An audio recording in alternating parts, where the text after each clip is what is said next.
یاره ته چې راته ژوندی دا کشمکش خان ستا په خدمت کې دی همیشه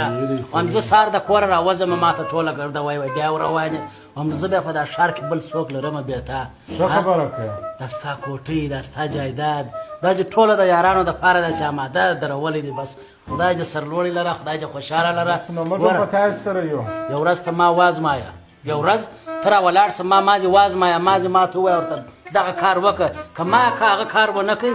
مشره بیا په هغه ورځ ما ته ووایه خیر د هغه ورځ دا هم راځي خود زنګ را روان دی لکه چې بیا یو کاروبار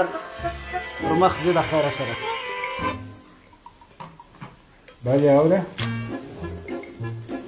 یا هر څه ولاړله فابریکې موټران هر څه مو د لاسه ورکړه دا څنګه پېښه شوله خو زما خو زړه ته نه لوېږي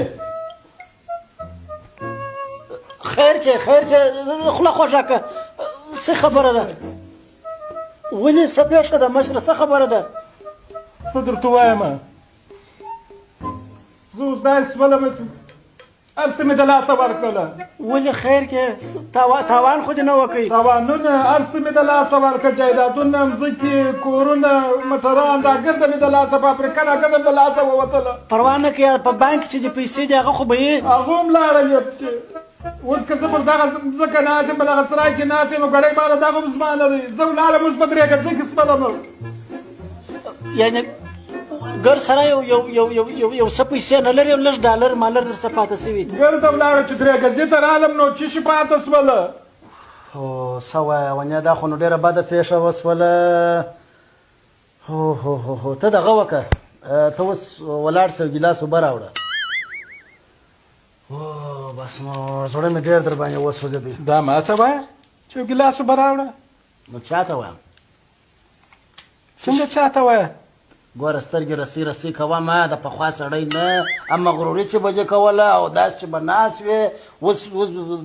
مسکین سړی غریب سړی د دغه چمونه مه کوه د خانانو ولاړ چای راونه بالانو دغه کوه مه نو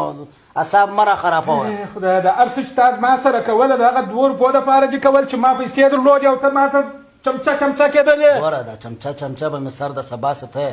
اوس زه بره ځم کور ته هلته بره سهار پر 9-10 بجې راوځم زموږ د کور مخ ته بره که راتللې راسه زه بیا یم یو ځای ته وری بانډار هم شروع دی مجلس هم شروع دی نن چې ما هر څه د لاسه ورکړه ته ما ته وایه اوبه راوړه چای راوړه در پرونه پورې خو چې ما ته چاکلیټ چای راته رااچوه چا خان صاحب دغه دي واغه دي